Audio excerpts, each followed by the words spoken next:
Hello everyone and welcome to one more session, one more round of PYQs. So we are into the NET GRF UGC, that is, it's through 1000 PYQs, 1000 plus PYQs, and it's for paper 2, that is for political science. And this class, it's brought to you on the Drishti learning app, and myself, I'm Girish Venkatesh. And already we have gone with unit 1. We did round 1, round 2 and round 3, and today it's round 4 and the final round with regard to unit 1. So this round 4, it has round about 26 set of questions. There are 26 questions and it's related to unit 1.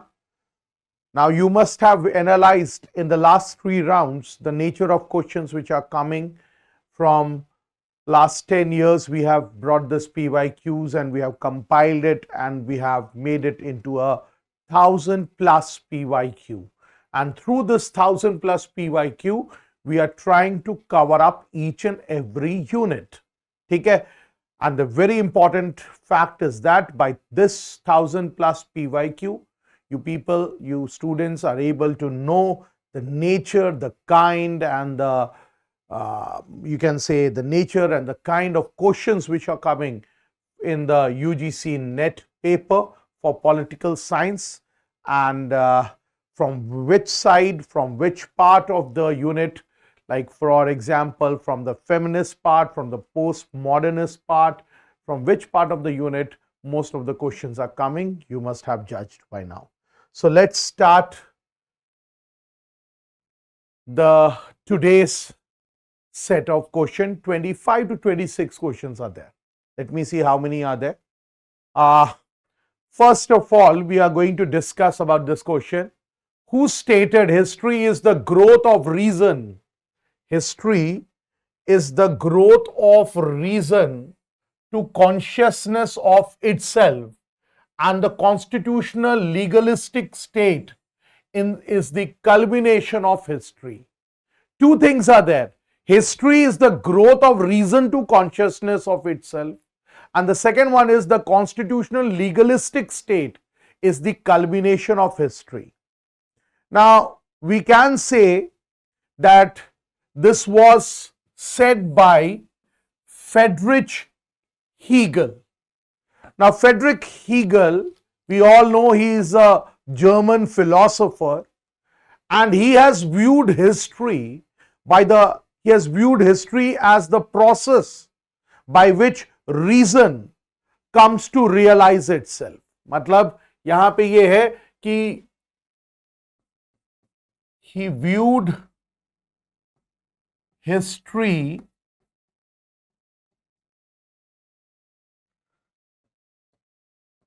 by the process. Write it down. You can. I'm just writing down the explanation. He viewed history as the process by which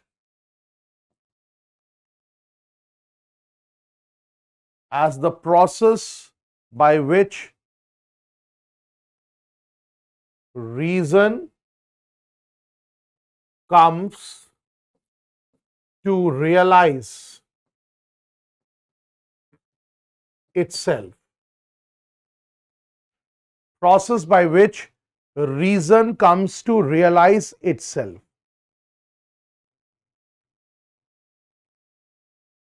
ठीक है? Also believed that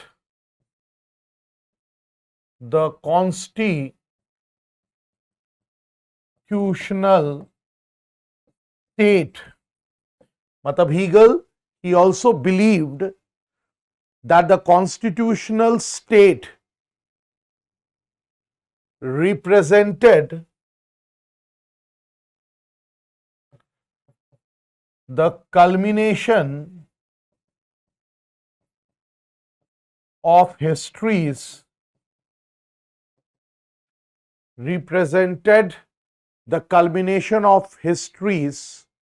or represented the culmination of this historical development. So, as I said you, Hegel, he is talking about his view with regard to history. He says that history is a process by which reason is the gist. Reason को हम लोग एक और नाम से बोल सकते हैं, that is the gist. ठीक है? He says that reason comes to realize itself, and he also believes that the constitutional state, it represents the culmination of this historical development. And we all know that his ideas are rooted in the philosophy of history. Okay? And the central theme of his idea of the philosophy of history is human freedom, या progress of human freedom. ठीक है?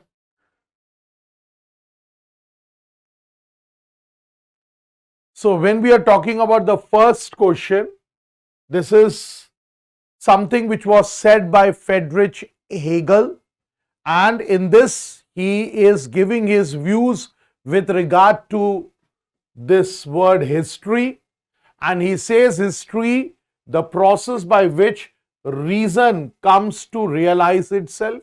Consciousness का मतलब आप जो सोच रहे हो, आप by your willingness, so reason comes to realize itself.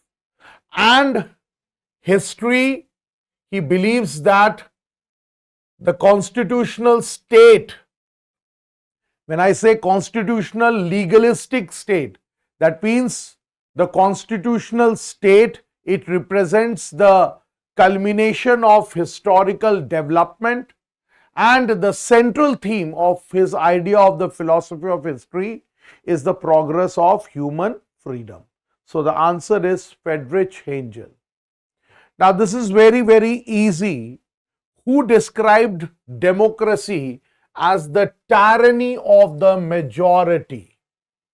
Describe democracy as the tyranny of the majority. देखो, it's Alexis de Tocqueville. Now, one of the famous work of Alexis de Tocqueville is Democracy in America. Famous work is Democracy in America. Now, whose is this famous work? This famous work is of Alexis de Tocqueville. ठीक है? Now, in this famous work, Alexis de Tocqueville, he describes about the tyranny of the majority. Tyranny of the majority in the sense he's trying to raise the concern.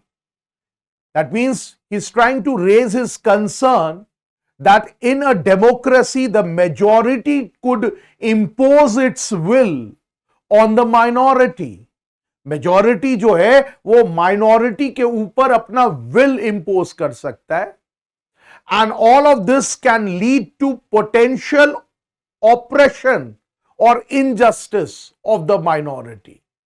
ठीक है? So we can say that he gave a you can say commentary on American democracy. So famous work is Democracy in America, and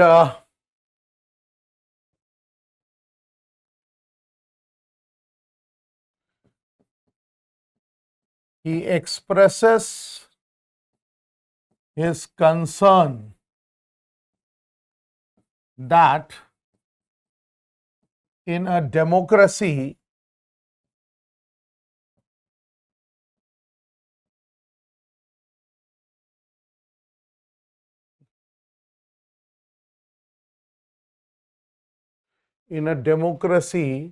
the majority could impose its will on the minority. The majority could impose its will on the minority. This will lead to potential oppression and injustice. ठीक है, this will lead to potential oppression and injustice. ठीक है, so that's why we can say tyranny of the majority. ठीक है.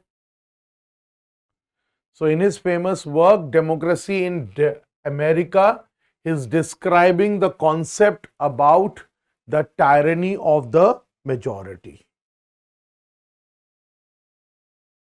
ठीक है. Let's go with the question number 3. Now Marxists hold that society is characterized by class conflict, constant harmony, irreconcilable conflict, division between the rich and the poor, and domination by the rich class.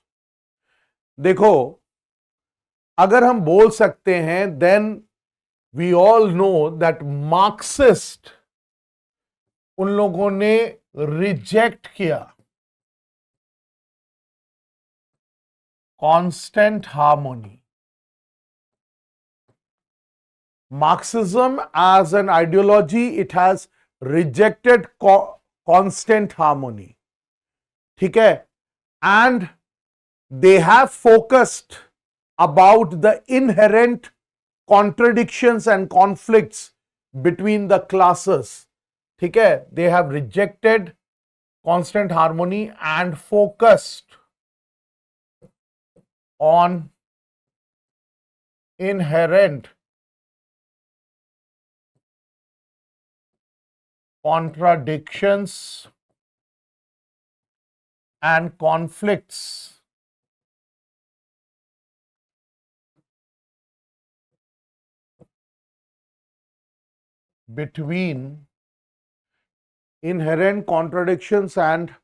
conflicts between classes in society. And when it talk about ये ठीक है, class conflict होता है, irreconcilable conflict. Irreconcilable conflict means the conflict which is ought to happen, and there is a division of the rich and poor and dominated by the rich class, that is the bourgeois class. है ना? Bourgeois are the one who are dominating it. So we can say option A, C, D and E are right. A, C, D and E. This was a very easy one. ठीक है?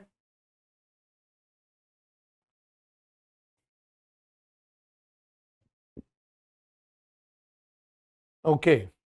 Now let's go with list 1 and list 2, thinkers and books. Now when I say Kate Millett, they all are feminist, I should say. Kate Millett, he came up with the sexual politics. ठीक है, sexual politics, that was in 1970. And this sexual politics, it's a key text in the second wave feminism. ठीक है, key text, it's a key text in the second wave feminism. And this text, it's analyzing the role of patriarchy in the society and literature. Okay, so we can say about this sexual politics, key text of the second wave feminism. It analyzes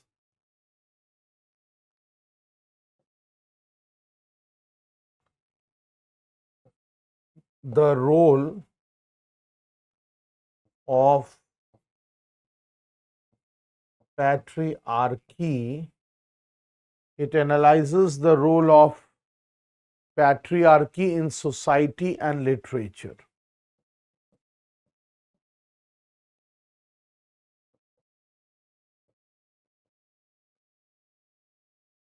Okay, so Kate Millett, 1970s. Then comes Simon D. Behavior. Simon D. Behavior is with relation to the second sex.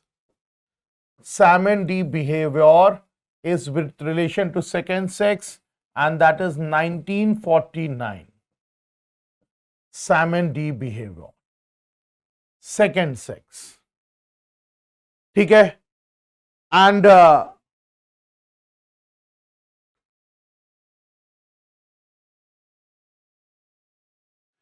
this particular book,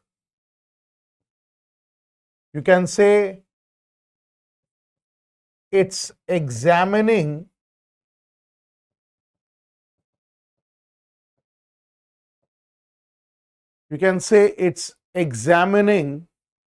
the treatment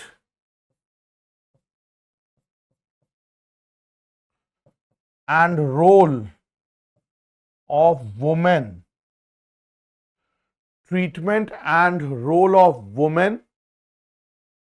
throughout history.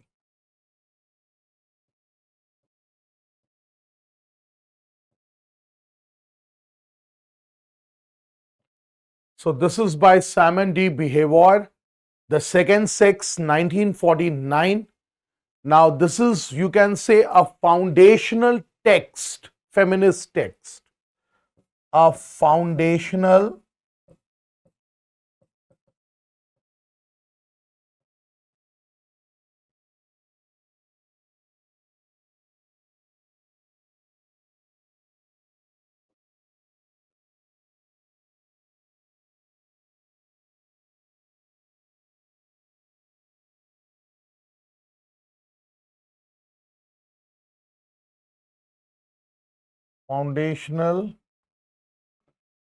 feminist text.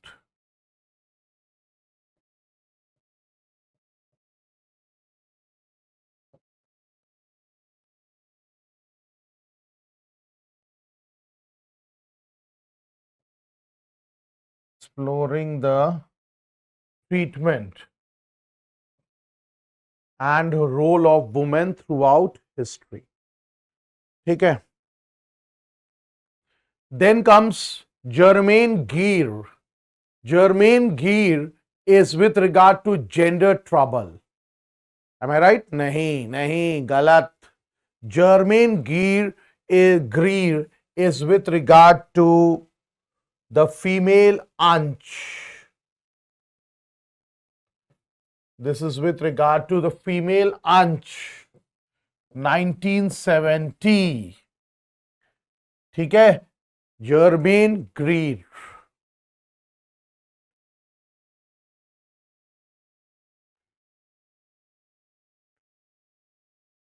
ठीक है. Now this book, it says that the women have been castrated by society. ठीक है, major feminist work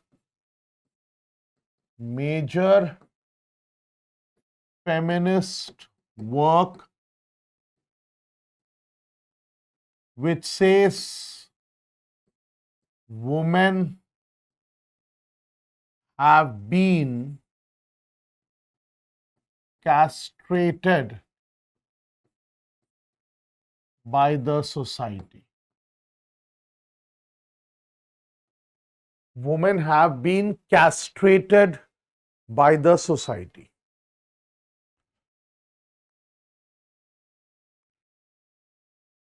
And last one is Judith Butler, and it's with Gender Trouble, Judith Butler, और Gender Trouble 1990 में ये आया था, 1990. Please write the years also. And this book, it's basically challenging.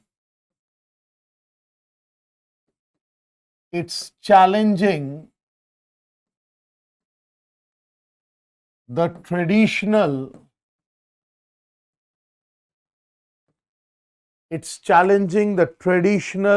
notions of gender and history. Yeah, gender and identity. So you can say that it's an influential gender theory. Matlab, it's influential in gender theory, so it's challenging the traditional notions of gender and identity. So 𝐃𝐫𝐢𝐬𝐡, it's 3. Salmon-D behavior, it's 4. Then Germain-Giri, it's 1. And Judith Butler, it's 2. So 3, 4, 1, 2. 3, 4, 1, 2. So the option A is right. Okay? So it's all with regard to the Chalo. Who among the following thinker is not associated with feminist theory? Feminist theory is all about gender equality and all. Okay?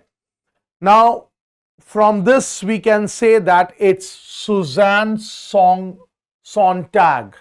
Suzanne Sontag. And Suzanne Sontag, I can say you that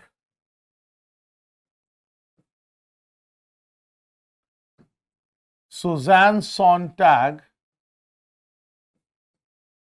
she is well known for her literary criticism.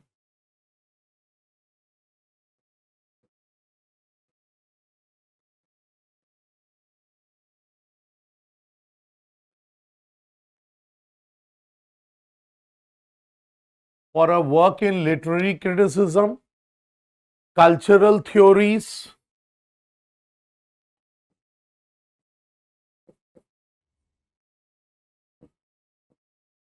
and her work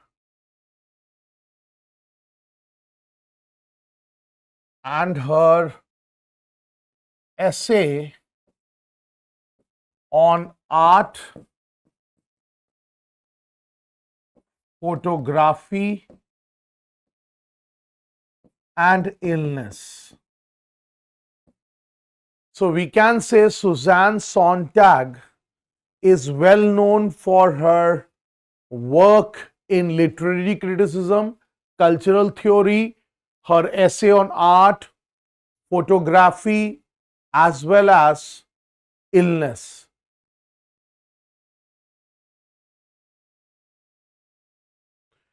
Okay? Plus, her work is not centered to feminist theory.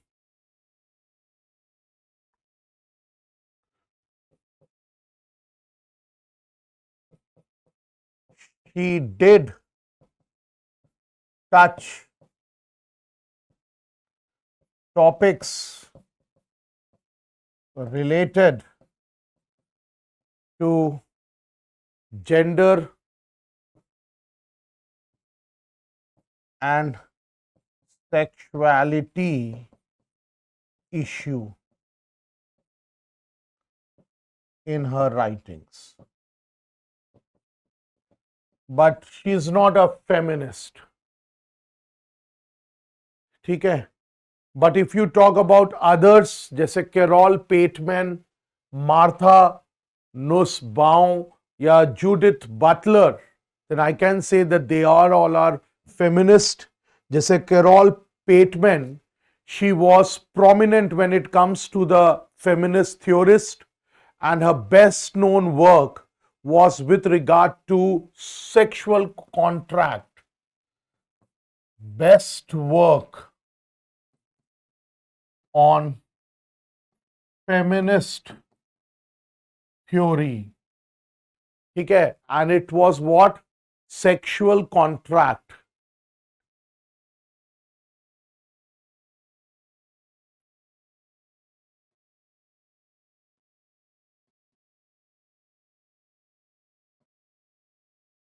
Sexual contract, and one more work was there, and that was critics of traditional political theory.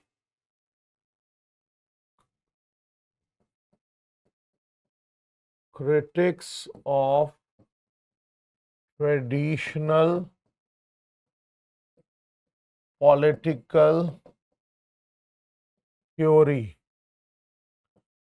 from feminist perspective. ठीक है, so we can say that she was an eminent feminist thinker. Now, when we talk about Martha Nussbaum, then Martha Nussbaum, she is a philosopher who has contributed significantly to the feminist theory, and that too particularly with regard to her capabilities approach. ठीक है,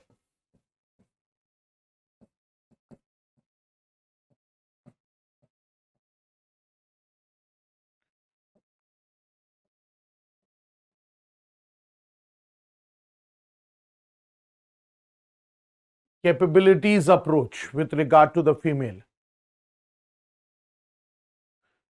and addressed issues related to gender inequality and social injustice. Gender inequality and social injustice.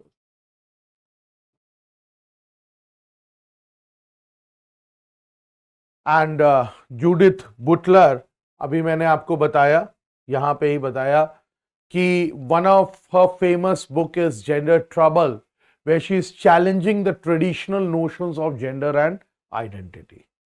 So yes, from the feminist point of view, if we look at the thinkers, then Suzanne Sontag is not a thinker related to feminist theory. बाकी तीनों है ही. Now, which of the following is not related to an element of direct democracy? पहली बात तो you should understand that what is direct democracy.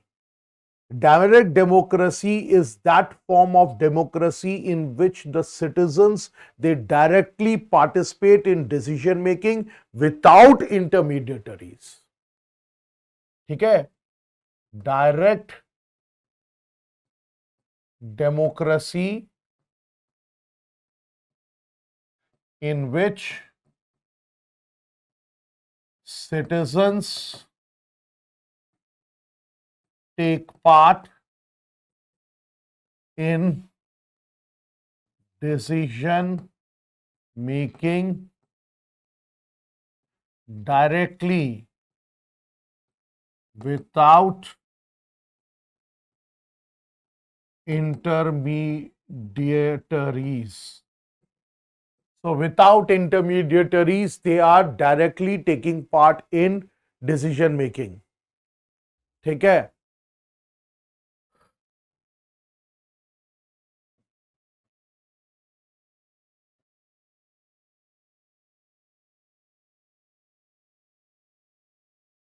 जैसे for example, in our case, we believe in India we have representative democracy. That means we have intermediaries, and for us the intermediaries take the decision. So that is through elected representatives we are taking the decision. But in direct democracy, the citizens, they take part in the decision making without intermediaries. ठीक है? और direct democracy में the people they have the power to make laws. ठीक है? यहां पे people have power to make laws. ठीक है? लोगों के पास पावर है कि वो लॉ बना सकते हैं. Then vote on policy initiatives, वो वोट भी कर सकते हैं पॉलिसी इनिशिएटिव्स में. And decide on important political matters, and decide on important political matters. और ये जो important political matters है, इस पे कैसे डिसाइड करते हैं? मतलब we can say they decide on important political matters through mechanisms like कौन सा? referendum, recall and plebiscite. referendum, recall, plebiscite और एक और हम बोल सकते हैं initiatives. ठीक है? So the wrong odd man out is what? Filibustering. ठीक है? So the mechanisms here are, एक है referendum, recall, initiative, plebiscite.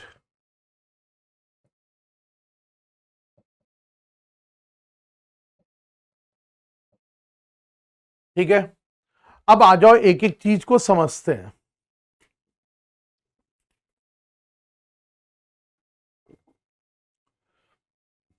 Now when we talk about referendum, referendum कब होता है? It's a process when the citizens they vote directly on specific legislative or policy issues. ठीक है? मतलब इसको हम बोल सकते हैं कि a process where citizens vote directly on specific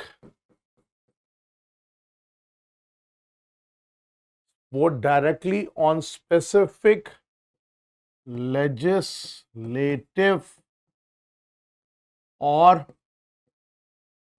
policy issue. मतलब सिटीजन्स यहां पे डायरेक्टली वोट कर रहे हैं.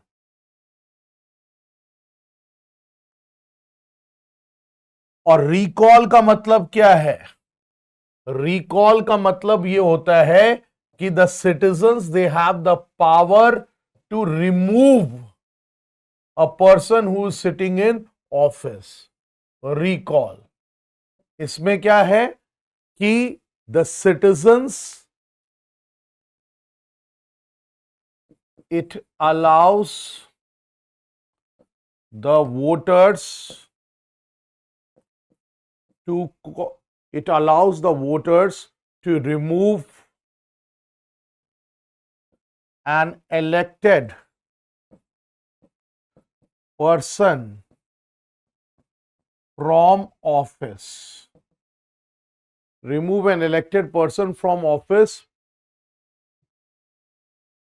before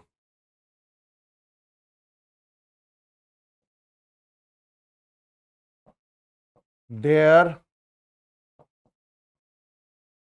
term is over.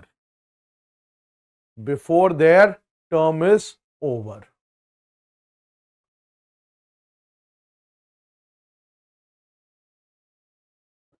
और plebiscite जो है that is also just like a referendum, and plebiscite is like कि direct vote by the electorate on some particular question.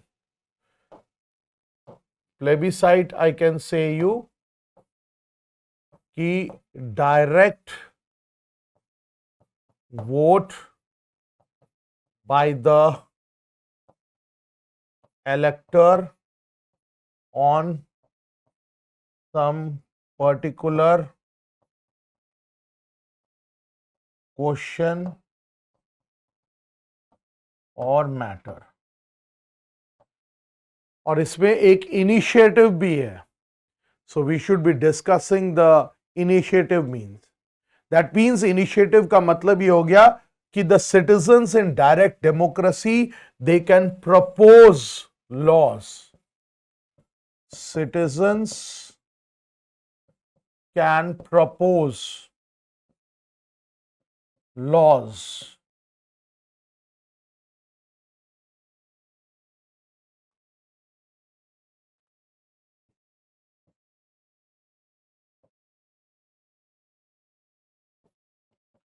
And vote on them directly. ठीक है? So direct democracy, citizens are directly taking part. Then they have the power to make laws. They have the policy initiative. Important political matters को decide कर सकते हैं. And the tools through which they are deciding is referendum, recall, plebiscite and initiative. तो filibustering is off. But filibustering होता क्या है? Filibustering basically एक parliamentary tactic है. सबसे ज्यादा ये यूएस में यूज होता है. Parliamentary tactic use to delay और ब्लॉक लेजिस्लेटिव एक्शन. ठीक है. फिलिबस्टरिंग जो है you can say parliamentary tactics to delay or stop a legislative action. To delay or stop a legislative action. ठीक है. और बोला जाता है it's a tool of indirect democracy.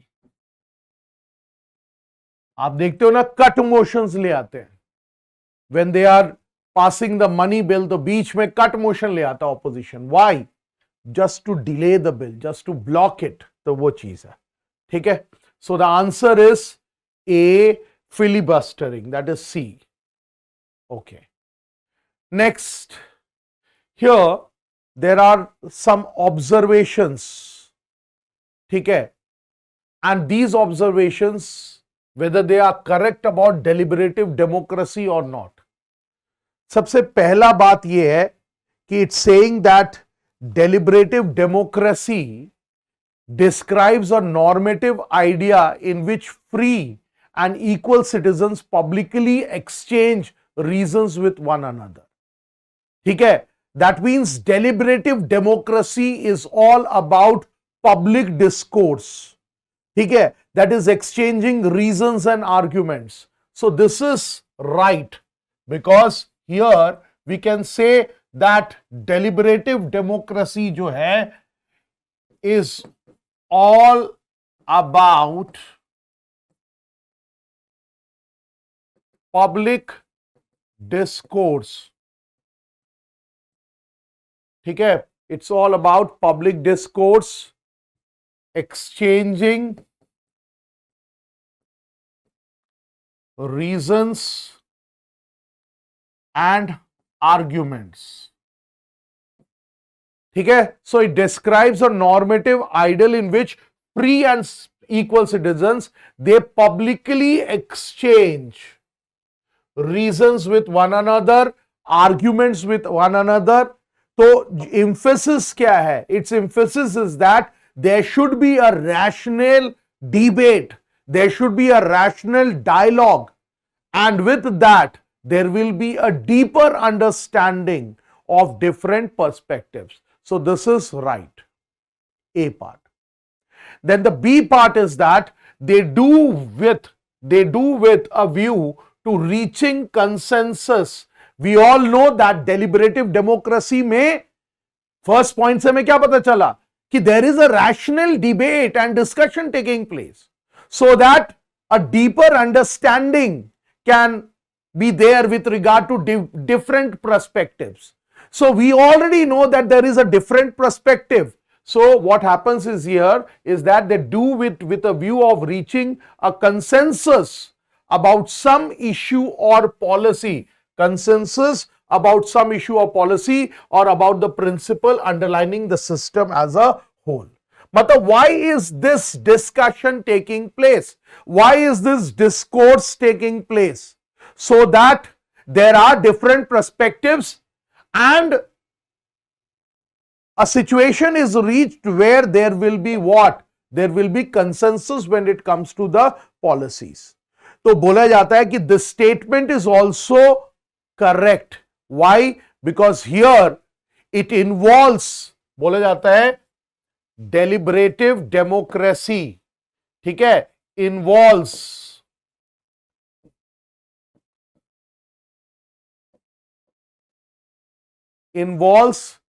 collective reasoning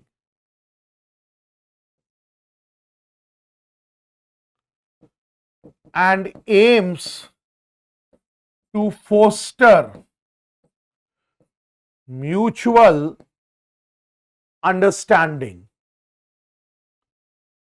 Aims to foster mutual understanding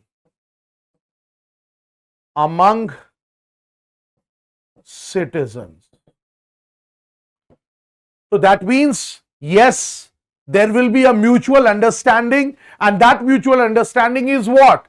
It's with regard to the policy, or it is with regard to the principle which is underlining the system as a whole. So deliberative democracy is collective reasoning. Why? Because collectively people are discussing, they are exchanging their reasons, they are exchanging their arguments.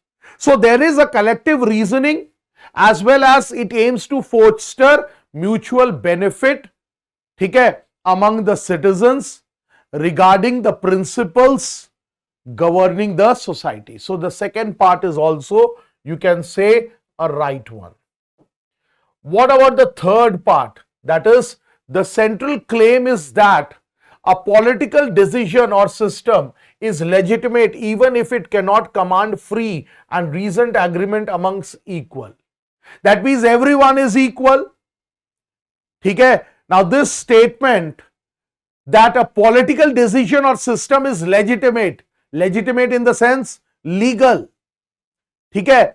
Now this statement, it is misinterpreting the core idea of deliberate democracy. Core idea of deliberate democracy में क्या है कि a decision, यहां पे क्या बोल रहा है कि political decision or system is legitimate even if it cannot command free and reasoned argument. That means there is no free and reasoned argument. That means there is no public discourse or exchange of reasons and arguments taking place. So as a result, the decision is lacking what? Consensus, So when it's lacking consensus, then how can it be treated as fully legitimate? ठीक है, तो ये तुम्हारा completely wrong है. This is completely wrong. Now, what about the part D? Part D, it says, clearly this is a practical conception which contemporary political life with partisan rivalries and messy compromises often confronts to. Now, यहाँ पे ये जो statement है, it's also right because it is reflecting the complexities of contemporary political life. और complexities में मतलब in spite of all the disagreements, in spite of all the conflicts and all, still it says that this is a practical conception. ये एक practical conception है, इसकी बात कर रहा है. So this also is a right one. And the last one is, it's an effective, deliberate ideal, is an powerful moral institution about the nature of truly democratic associations. So yes, we can say that it's a moral framework. ठीक है, and it's मतलब democracy है, so it's the moral obligation. So that's why they are talking about moral framework. So it's the moral obligation to engage the citizens thoughtfully as well as respectfully with fellow citizens. मतलब यहाँ पे वो moral obligation की बात है. So A, B, D and E are right.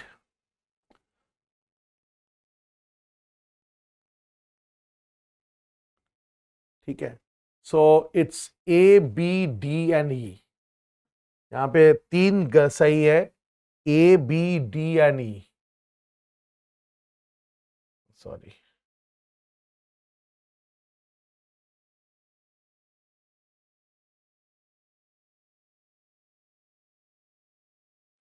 A, B, D and E.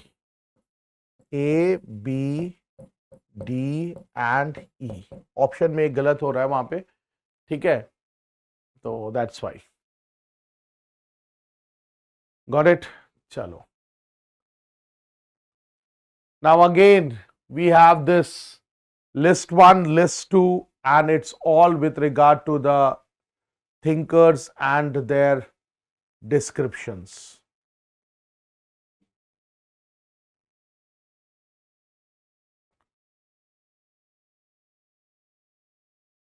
First one is Antonio Gramsci. Now, Antonio Gramsci, we all know that prison books, prison notebooks, ये famous था 1930s. He has written this 1930s. और इस prison notebook पे we can say that it's a collection of writing by Gramsci where he develops his theory on cultural hegemony. ठीक है? He develops his theory of cultural hegemony.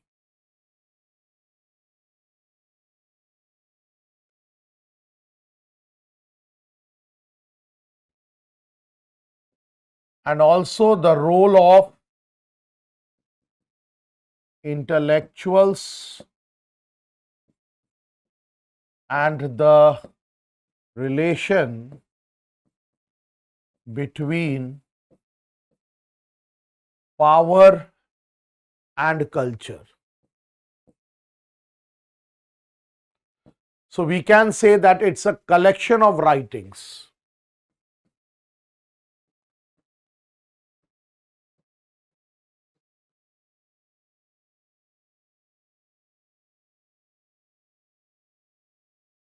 ठीक है, 1930s में prison notebooks.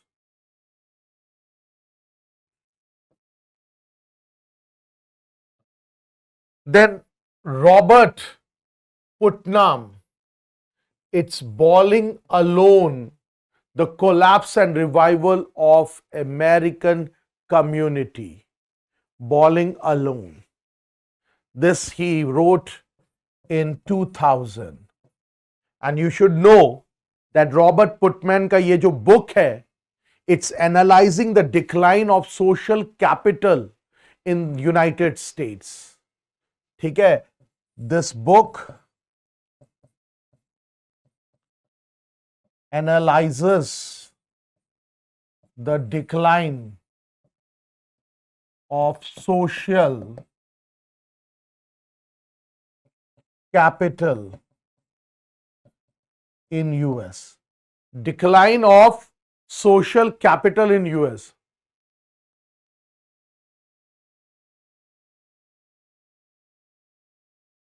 ठीक है? Decline of social capital in US due to declining civic engagements,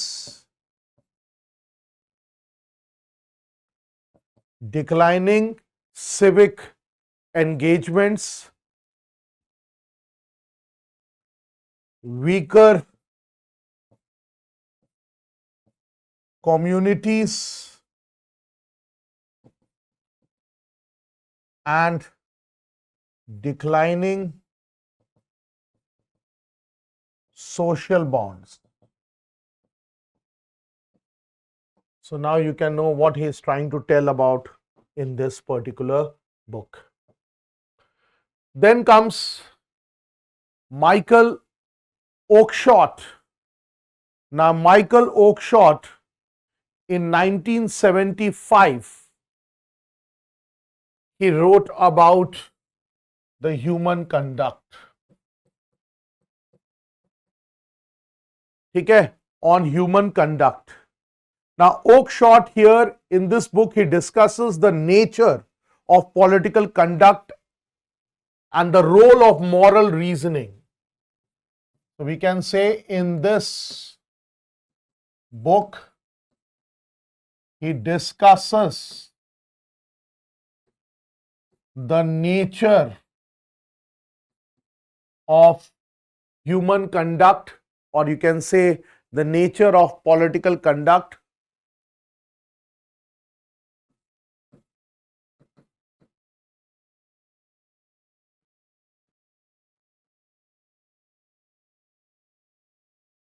and the role of moral reasoning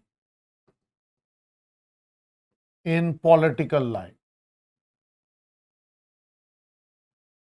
And the role of moral reasoning in political life. ठीक है? So that is what. And finally, Max Weber, it's the Protestant ethics and the spirit of capitalism. Protestant ethics and the spirit of capitalism, 1905. ठीक है? And we can say that here he is trying to examine the relationship between Protestantism, ठीक है, and the development of the Western society, that is the capitalist Western society. So यहाँ पे वही चीज है कि here he is trying to what? Examine the relationship between Protestant and the development of capitalism. Study the relationship between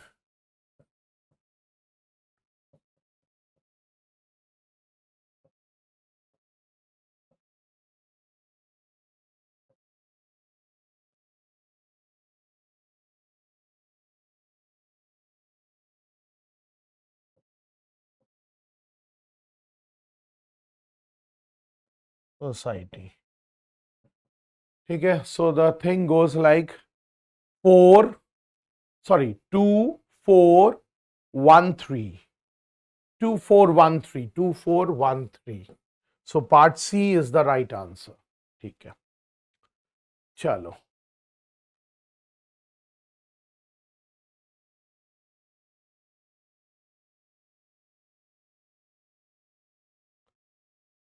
ठीक है.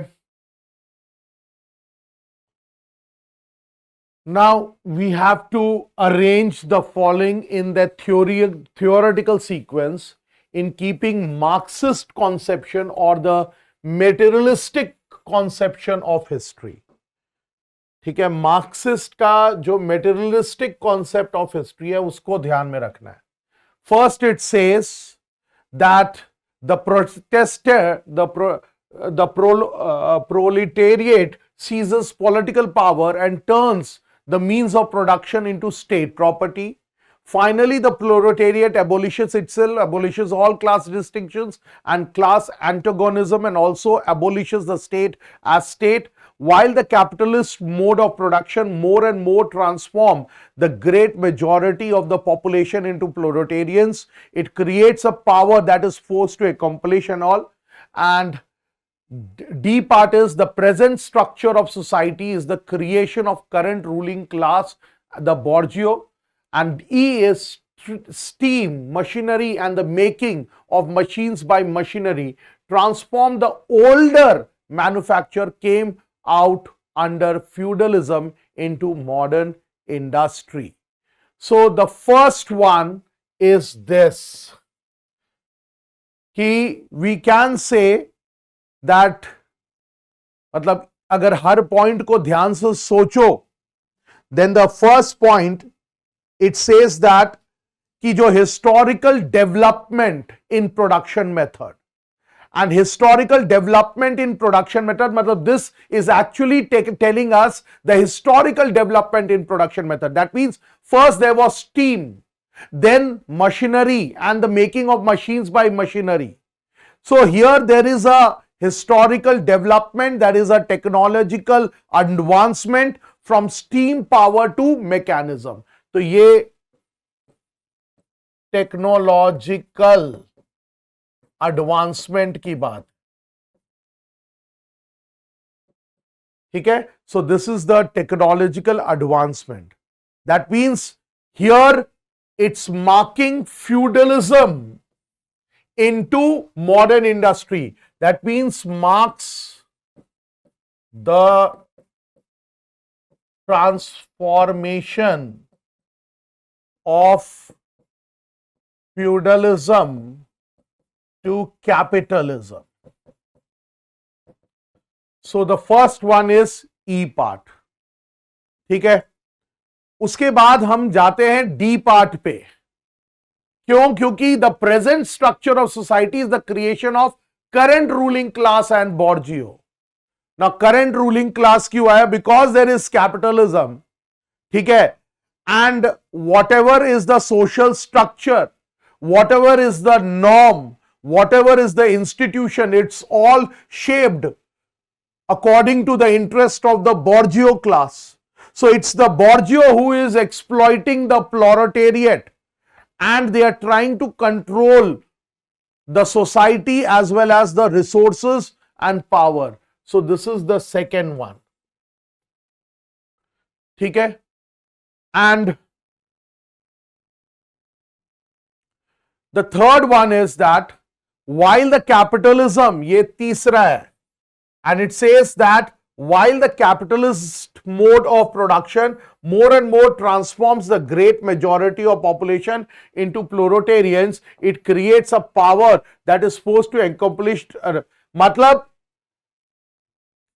what it is trying to say, it's trying to say that capitalism के कारण proletariat class create हुआ, more and more population is coming under the proletariat class, and as a result there is a discontent among the proletariat class. The proletariat class is angry with what is happening against them. So they all, matlab ek revolutionary consciousness creates, and it's necessary for them to overthrow the other. और फिर उसके बाद fourth point हो जाएगा A, that is the proletariat. When a revolutionary consciousness is been created, so the proletariat seizes political power and turns the means of production into a state property. So they are here, it's socialism. ठीक है. तो socialism में convert हो गया. And finally we can say that the proletariat abolishes everything, abolishes all the class distinctions, and abolishes the state as state. So capitalist system को पूरा तुम्हारा overthrow कर दिया गया, ठीक है. So a classless society created.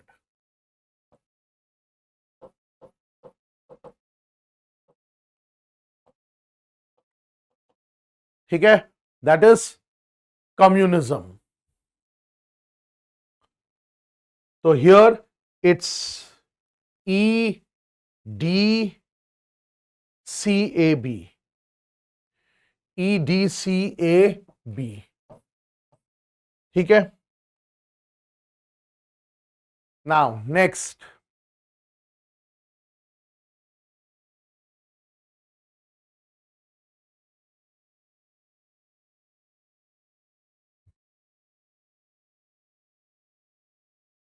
the book Capitalism, Socialism and Democracy. Capitalism, Socialism and Democracy. It's authored by whom? हाँ जी.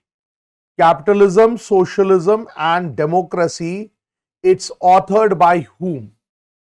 Basically ये जो book था Capitalism, Socialism and Democracy, ये 1942 में लिखा गया था and it's authored by Joseph Schumpeter. Joseph Schumpeter. ठीक है. And here he discusses the dynamics of capitalist economy. Dynamics of capitalist economy. Then he is talking about socialism, that means the nature of socialism.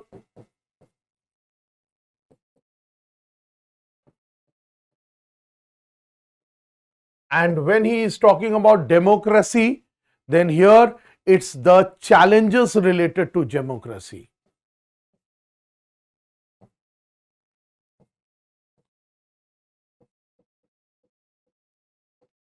So Schumpeter is the one who wrote this book. He is an economist as well as a political scientist. So 1942 he has written Capitalism, Socialism and Democracy. And he is well known for the concept of creative destruction. Concept of creative destruction. Creative destruction का concept भी लेकर आया था. ठीक है. Creative destruction, that is innovation drives the economy. Innovation drives the economy to progress,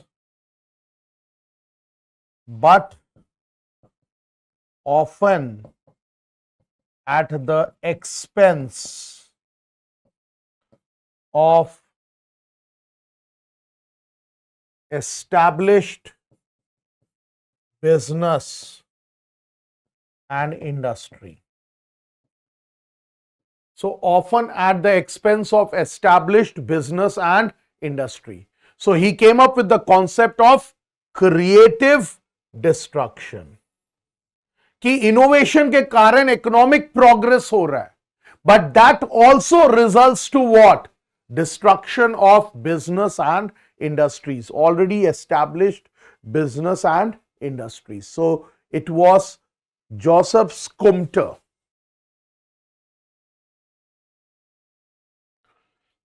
Sorry. Now, find out the correct one, which is with regard to constructivist argument of democracy. सबसे पहले तो ये सोचो कि constructivist argument of democracy क्या है. First of all, we should all know that which of the statements are right and which is not right. अगर बात पहली वाली की करो कि constructivist argument treats culture as something that is objective and inherited. Now this is wrong. Why it is wrong? Because constructivist does not treat culture as objective or merely inherited. Rather, it emphasizes that culture is socially constructed. ठीक है, ये wrong है. Rather, treats culture not as something that is objective and inherited. Rather, it's socially constructed. Rather, it's socially constructed and shaped by human interactions. ठीक है, culture जो है it shaped by human interactions and historical context. So the very first statement about constructivist, that is wrong. That is, it is not merely something which is objective and inherited. Rather, culture जो है वो socially constructed होता है and in which the culture is shaped by human interaction taking place and also with regard to the historical context. Now let's talk about the B one. B वाला क्या बोलता है? B वाला बोलता है constructivist argument states that culture exists prior to and remains unchanged by political interactions. Now this is also wrong. That the statement, it's basically contradicting the very constructive democracy. ठीक है, constructive democracy को contradict कर रहा है because यहां पे बोला जाता है culture exist prior to and remains unchanged. Unchange नहीं है भाई, इट रिमेन्स डायनामिक. ठीक है, कल्चर जो है वो कभी अनचेंज नहीं होता है, इट रिमेन्स डायनामिक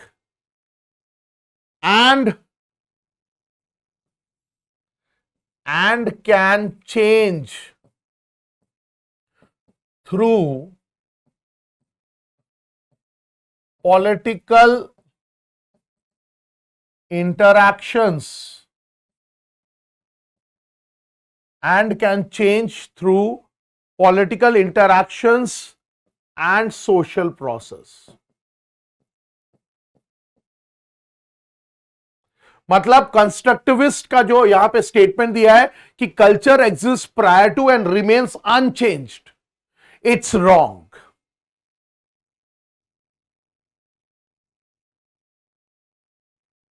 ठीक है, so this is wrong. It says that no, culture is dynamic and can change through political interactions and processes.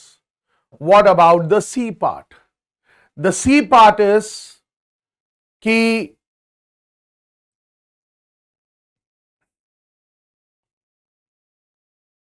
what is the C part? It's that constructivist argument treats culture as something that is constructed or invented rather than inherited, right? ठीक है, क्योंकि human interaction से हो रहा है तो it's not invented, rather it's what, it's constructed और invented. तो ये भी तुम्हारा ठीक है. So we can say that it's invented. Why?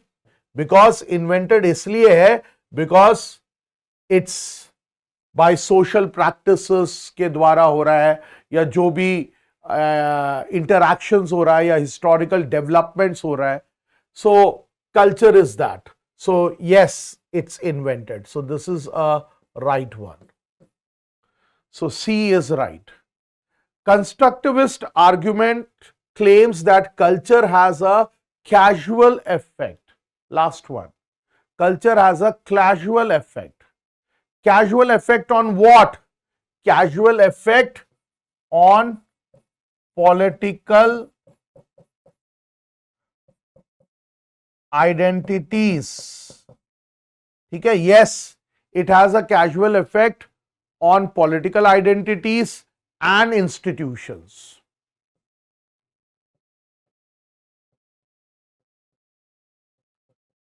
Yes, culture has a casual effect. ठीक है, तो yes, we can say that this very culture plays an important role in political outcome. ठीक है, so the answer C and D is right. C and D. ठीक है, so the first two were wrong and the answer C and D is right. और constructivist जो होते हैं, that is constructivism, you can say it lays emphasis on the role of social process, cultural context, human interactions, उनका तुम्हारा emphasis है. चलो, let's talk about the next.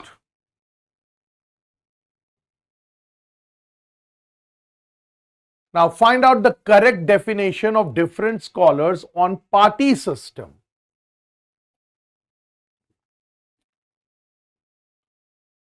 Modern democracy is a party democracy. ठीक है? Now is the statement right or wrong? Modern democracy is a party democracy. Now this statement was given by Katz. His full name was Richard Katz, and Richard Katz, he says that political parties, they are very essential component of modern democracy. मतलब यहाँ पे Richard cuts बोल रहा है कि modern democracy में political parties जो है दे आर वेरी इंपॉर्टेंट या एसेंशियल कंपोनेंट. और बोला ये जाता है कि cuts also says that the democratic government, it relies on the functioning and the organization of political parties, and these political parties, they also help or facilitate political participation. So yes, this is a right definition. Then democracy is unthinkable save in terms of parties. Unthinkable save in terms of parties. Now here it's talking about the role of political parties with regard to democracy. Or Skumter, he has rightly said that political competition and democratic process, they are linked system. मतलब अगर democracy रहेगा तो there will be political competition. So that's why democracy is unthinkable save in terms of parties. ठीक है, unthinkable save in terms of parties. So that's why, because parties है तो political competition रहेगा, political competition है तो there will be democracies, because without parties there cannot be democracy. So this is also right. So parties are the core institutions of democratic politics. Lipset, ये भी ठीक है. The existence of political parties is often as a necessary condition. Yes, this is also right, what Robert Dahl has said, कि modern democracy में जो existence है वो बहुत बहुत जरूरी है. So all the four options are right with regard to party system in modern democracies. ठीक है. Now we have to match list 1 with list 2. Here are something, and यहाँ पे भी है, पीछे भी है. So don't get confused with that. Liberalism. Now liberalism अगर बात करो तो it's nothing else but its emphasis on individual rights and freedom. ठीक है, लिबरलिज्म जो है ये emphasis करता है on individual rights and freedom. Am I right? ये इंडिविजुअल राइट्स एंड फ्रीडम पे इंफोसिस करता है, plus a political system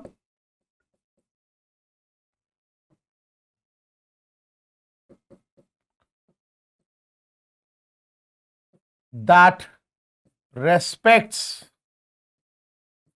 individual, political system जो इंडिविजुअल को रेस्पेक्ट करता है as respects individual as free and equal citizens. This is what is liberalism. Am I right? So we can say that liberalism, it promotes, you can say, individual welfare. It promotes moral concern for individual welfare. So how about liberalism? Liberalism में हम बोल सकते हैं कि the right one is moral concern for, ये देखो, one another as free and equal citizen. So part 1 के साथ we can say it's 3. एक के साथ third part, that is moral this is with 1. Red को मार्क किया, इसका मतलब ये 1 का है, बिकॉज देखो मैंने बोला ना, it promotes moral concern for individual welfare, that means moral concern for one another, और यहां पे मैंने आपको बात कहा था respect for individual as free and equal citizen, तो यहां पे वही बात कर रहा है ना कि one another as free and equal citizen, so it's matching that. Then comes communitarianism. Now, when I say communitarianism, then it's focusing on the importance of community. ठीक है? Focuses on the importance of community. ठीक है? Community के importance को focus करता है, and also social ties. ठीक है? So communitarianism is focusing on community as well as social ties, and it says that कि individuals are shaped by their social context. It states that individuals are shaped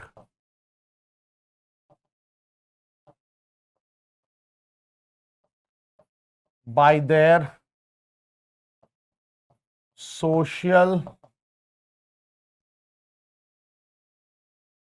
context.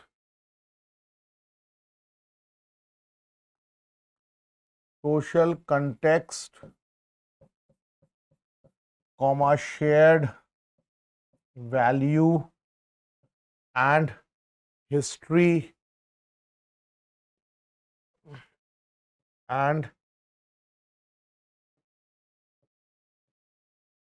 shared value and shared history. So basically the focus is on community and social ties. So हम बोल सकते हैं कि here it's shared understanding and common meaning based on shared history, culture and worldwide. So यहाँ पे this is 1. So 3 के बाद ये तुम्हारा 1 है. ठीक है?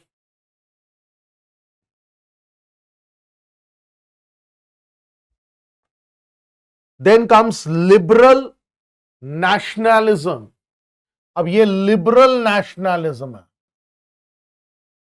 Now this liberal nationalism में हम बोल सकते हैं it's trying to combine liberalism with the principle of national identity. मतलब लिबरल प्रिंसिपल्स को रिकॉग्निशन ऑफ नेशनल आइडेंटिटी से कंबाइन कर रहा है and suggesting that individuals they can be a part of the nation, ठीक है, by still upholding their freedom and rights. So here it's combining liberal principles with the notion of national identity, that is, individuals are part of a nation can still enjoy individual freedom and rights. ठीक है. So this it's shared nationality based on common history, language and culture. सही बोला? नहीं, गलत है ये. मुझे पता था you will say this only. आप बैक पे जाओ, ये मल्टीकल्चरलिज्म को बात करता है. ठीक है. Here no need for member to share a common history, culture और वर्ल्ड वाइड.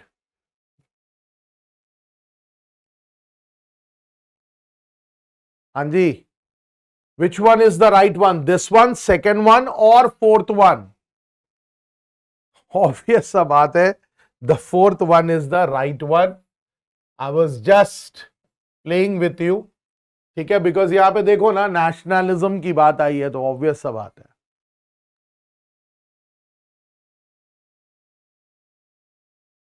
And multiculturalism का मतलब क्या होता है? It's coexistence of diverse culture within a society. Coexistence of diverse culture, ठीक है, within a society.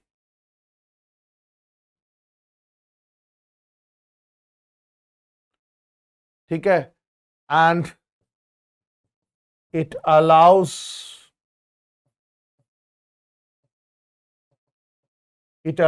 pluralism.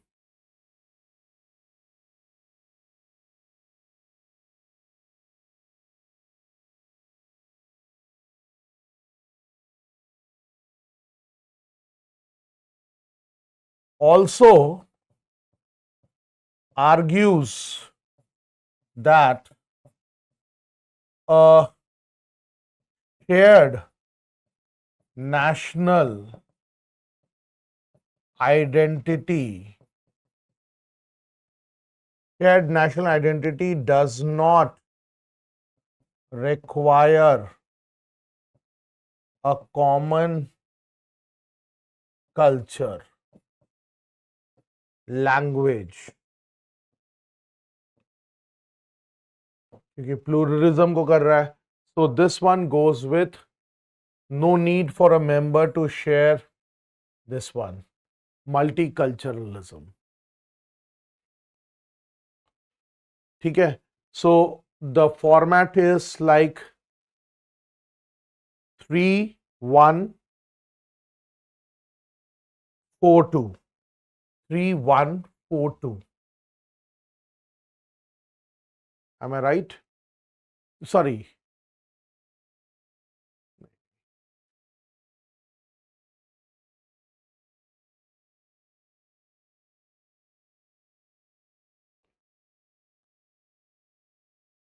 Three, two, 4-1.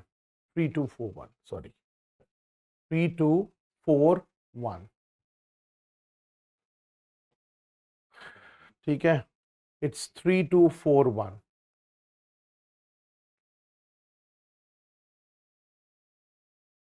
चलो, now when it comes to participatory democracy, so participatory democracy here, it's all related to deliberation, empowerment, transparency and all. ठीक है, तो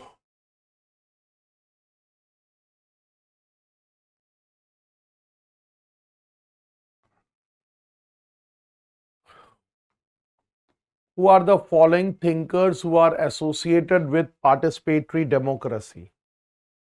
देखो, first of all you should know that what is participatory democracy. अगर हम लोग participatory democracy की बात करें तो participatory democracy में it's the direct involvement of the citizens in the decision making process, plus it also wants to expand the opportunities of all the members of the society, ठीक है, so that they are engaged in the governance, they also influence the policies, ठीक है, and all. और अगर हम participatory democracy के key features की बात करें तो one of its key features is direct participation of whom? Of the people in the decision making process. Second one is inclusiveness. Inclusiveness is that it includes diverse voices and their perspectives, ठीक है. Even the marginalized groups, they have been given the opportunity to express their perspective. Then there is a deliberation in the sense कि emphasis is on dialogue and discussion among the citizens so that a consensus is being reached. Then there is empowerment in the sense the individuals, they are empowered, the communities, they are empowered, and they are encouraged to take responsibility with regard to the political environment. And last one, we can say it's transparency and accountability. That is, there is transparent government, there is transparent governance, ठीक है, everything is clear to the public, ठीक है, ये सब चीज होता है. तो डायरेक्ट तो हम बोल सकते हैं पार्टिसिपेटरी डेमोक्रेसी ये है. But when we say that who among the following thinkers are associated with participatory democracy, is it Carol Pateman, Ian Shapora, Benjamin Barber, Jürgen Habermas or C.B. McPherson?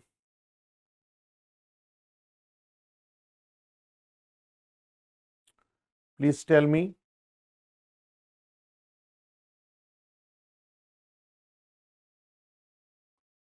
Anji, who are the ones who are associated with participatory democracy? It's Carol Pateman, Benjamin Barber, and C.B. McPherson. So ACE.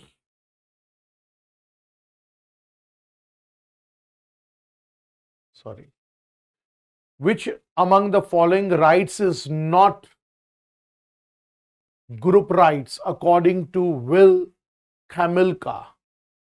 Now, when I talk about 𝐃𝐫𝐢𝐬𝐴, then 𝐃𝐫𝐢𝐬𝐴, देखो answer तो मैं बता देता हूं, right to speedy trial, that is not a group right, ठीक है. Now 𝐃𝐫𝐢𝐬𝐴, he is a political philosopher and he categorized rights into minority groups, मतलब rights related to minority groups and cultural communities, ठीक है. मतलब minority groups और cultural communities के अनुसार rights को categorize किया, ठीक है. That is into specific types of group rights, जैसे कि मतलब categories of rights. 3 categories of rights tha. One was self-governing rights,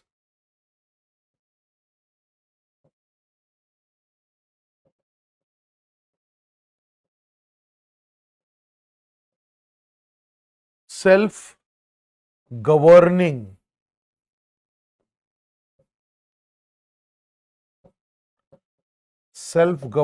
rights, first one. The second one was special representation rights.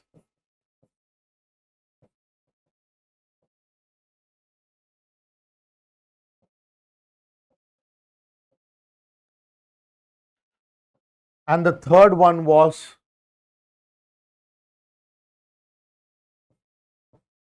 polygnathic rights. Polygnathic rights. तो 3 rights थे जो will खमिल्का ने बताया था, and we all know that he categorize rights related to minority groups plus cultural communities, ठीक है, और इनको specific rights of group rights पे डाला, इस पे 3 को इंक्लूड किया। एंड जब हम सेल्फ गवर्निंग राइट्स या सेल्फ गवर्नमेंट राइट्स की बात करते हैं, then this rights they allow the minority groups to govern themselves, ठीक है, in certain matters। मतलब ये सेल्फ गवर्निंग राइट्स में minorities they can govern themselves in certain matters reflecting their autonomy and cultural identity. मतलब वो लोग अपने special matters पे अपने आप को गवर्न कर सकते हैं। देन पॉलिथिक राइट्स जो था, that was related to allowing the minorities, ठीक है, to maintain and express their cultural identity।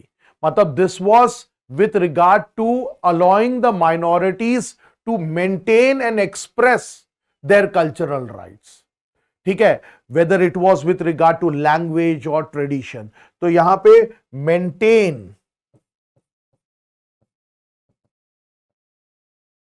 and express, ठीक है, their cultural rights।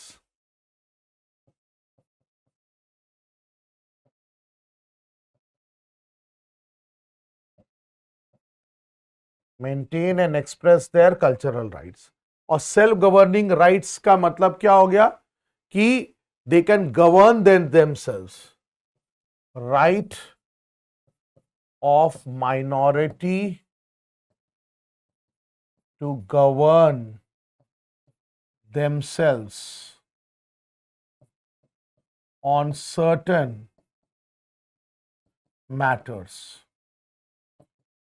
और लास्ट, सॉरी, ये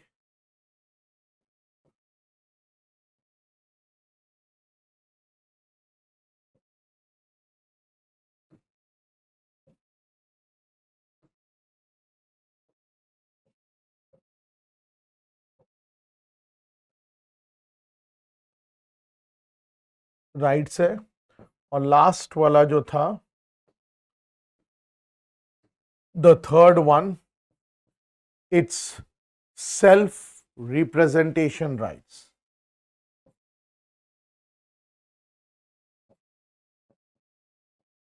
इससे आपको पता चल रहा होगा क्या बोल रहे हैं ये।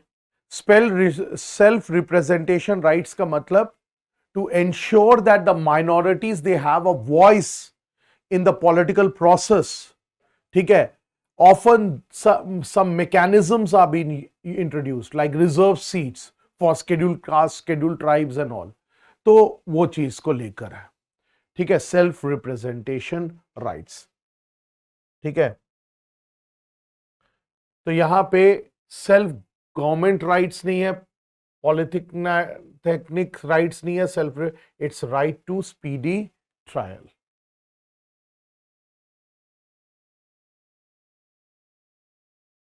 और Will Kymlicka is well known for his contribution to minority rights and multiculturalism, ठीक है, और इसीलिए उसने टाइप्स ऑफ माइनॉरिटी राइट्स भी बात किया था, ठीक है। और 2 वर्क है विल खमिल्का का। One of the work is with regard to multicultural citizenship, multicultural citizenship। This is one of the works of Kymlicka, ठीक है। मल्टीकल्चरल सिटीजनशिप 1995 में था।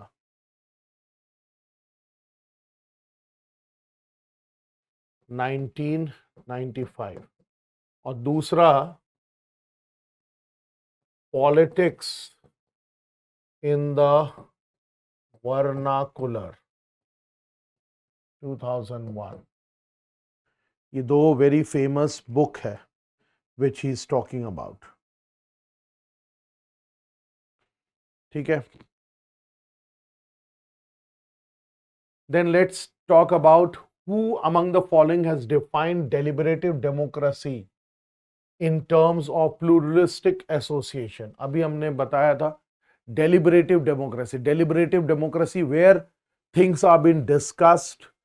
ठीक है. There is discourse, there is discussion, there is deliberation. ठीक है. और इसमें the right answer is Cohen. J. Cohen.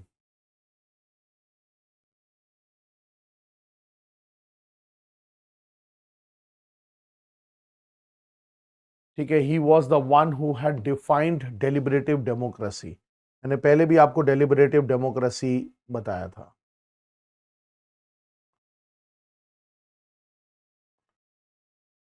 ठीक है. Next comes, who among the following thinkers is an advocate of cosmopolitan democracy? Cosmopolitan democracy. Cosmopolitan democracy का मतलब यह है कि individuals regardless of their national affiliations, they could engage in democratic process and governance. ठीक है.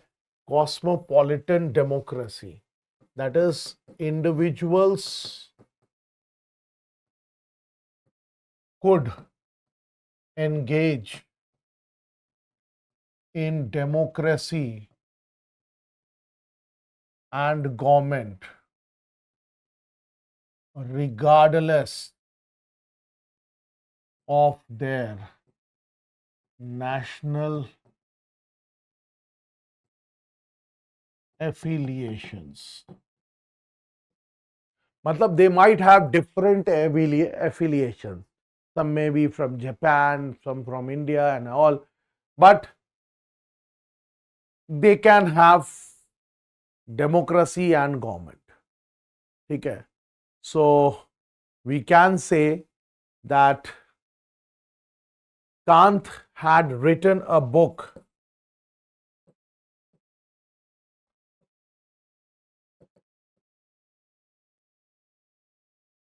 Kant had did a seminal work, and that was Perpetual Peace.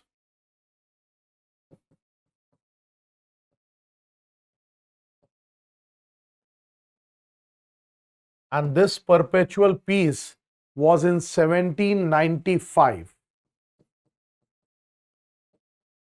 ठीक है. And in this seminal work, Perpetual Peace, he is talking about a democratic government where there will be cooperation amongst the nations. ठीक है.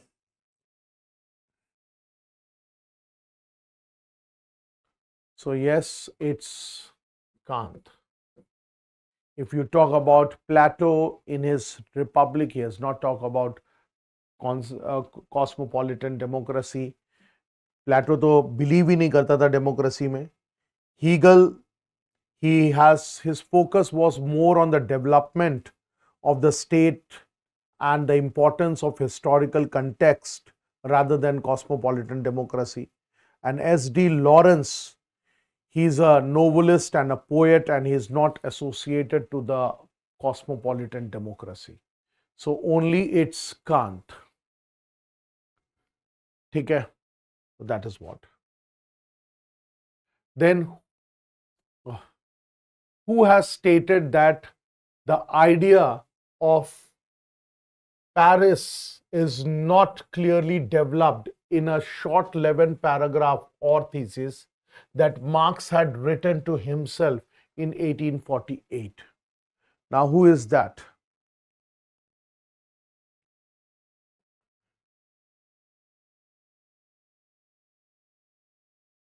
It was B.R. Nelson. Now, Nelson had written a book, Marx's Theory of Paris. It was in 1974. ठीक है. Now he argues that these are the critical points, or you can say turning points in Marx's thoughts. Okay, so 1975, Marx theory of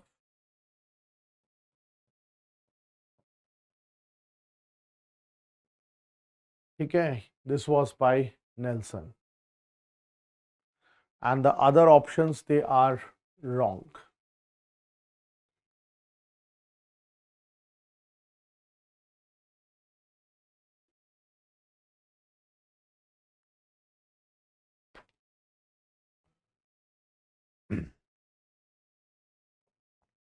Now, for example, Lasky, he never wrote anything about Marx and all. J. Wood, he did write something about Karl Marx, like a life, but he does not mention about that 11 theses. Okay. And R.E. Lenser's book, which was for Marx, that is Ethic of Revolution, that also does not mention about the 11 theses. So we can say that the 11 theses is a short, but it's a dense text. Okay. And yes, Nelson, he has said that these theses, they are the crucial turning point in Marx's thought. Okay, as they show that Marx's thoughts is being transformed from idealism to materialism, and as a result, he develops his theory of parasitism.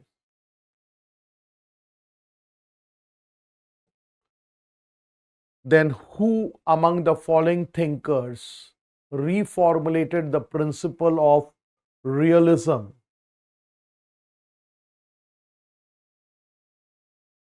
Okay, from a feminist perspective? Very easy, it's Anne Tickner. Anne Tickner, we all know that she is a very prominent feminist scholar. Okay, and the principles of realism, which was originally given by Morgenthau, okay, now she articulated it from the feminist perspective, and one of her very influential work was Gender in International Relations. Okay, Gender in International Relations, and this was in 1992. This was an influential work.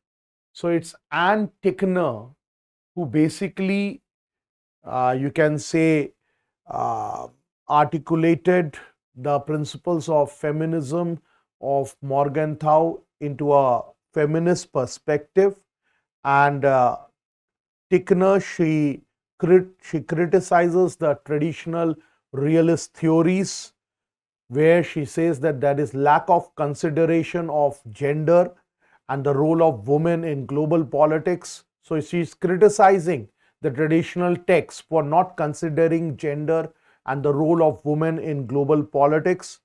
Plus, she also emphasizes how feminist perspective can enrich as well as broaden our understanding with regard to international relations. Okay. Okay. Chalo, next. Which among the following statements are associated with Harold J. Lasky? Now, Harold J. Lasky, we all know that he is a prominent theorist, and he also talked about the concept of democratic socialism. ठीक है, तो Laski के view में क्या क्या चीज था? Let's see about that. Every state is known by the rights it maintains. Now, this statement of Lasky, it believes the legitimacy of a state. ठीक है, मतलब यहां पे every state is known by the right it's maintained. That means in this statement, Lasky is trying to say that the legitimacy of the state, it's related to the rights which it gives to its citizens. Okay. Now the second one is, we do not mean by the rights the grant of some historic conditions possessed in the childhood but lost in the process of time. Okay. That means here Lasky he emphasizes that rights should not be seen merely as historical grants. मतलब यहाँ पे rights जो है, it's not historical grants. It should not be seen as historical grants that may become obsolete. Rather, they are essential elements of a just society. मतलब यहाँ पे second point में वो बोला है कि rights जो है वो historical grants नहीं है. They are not really historical grants that may get obsolete. Rather, they are what? Essential elements of a just society. Then rights in fact are those conditions of social life without which no man can seek in general to be himself at his best. मतलब यहाँ पे Lasky is emphasizing that personal development is very important when rights are given. मतलब for personal development, right is very, very important. That means to realize one's potential, rights are very important. And the last one, rights are the legal opportunities for a successful life. Rights are the legal opportunity for successful rights. ये थोड़ा सा गलत लग रहा है. That means the A, B and C are right. Rights legal opportunities नहीं है. Rather they are moral and social opportunities. ठीक है. Rather than legal opportunities, they are moral and social opportunities. So the correct answer is A, B, C.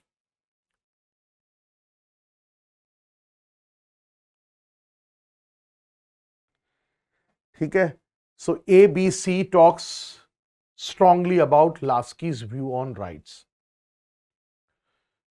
Then comes the next question, that is with regard to Amartya Sen.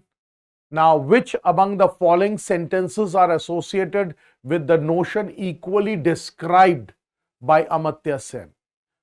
A, the basic capability, equality can be the sole guide to the moral good. Morality is not concerned only with equality.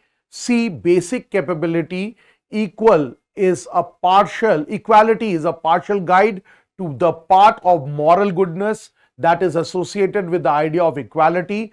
The index of basic capabilities like utility can be used in many different ways. Now, Amartya Sen, we all know that the notion of equality, according to Amartya Sen, it's connected to his capability approach. ठीक है, वो अपना capability approach दिया था. So here, when we are talking about Amartya Sen, then the right sentences which are associated with his notion of equality is A, B and C. That is, basic capability, equality can be sole guide to the moral good. See, I said you, his theory, his equality notion is connected to the capability approach. और capability approach में it emphasizes as what an individual can do or what an individual is able to do rather than just what he possesses or what he has. Then morality is not concerned only with equality. ठीक है. Basic capability, equality is a partial guide to the part of moral goodness that is associated with that, and the index of basic utility can be used in many. So A, B and C are the right parts. Okay. Okay. So let's go for the next part.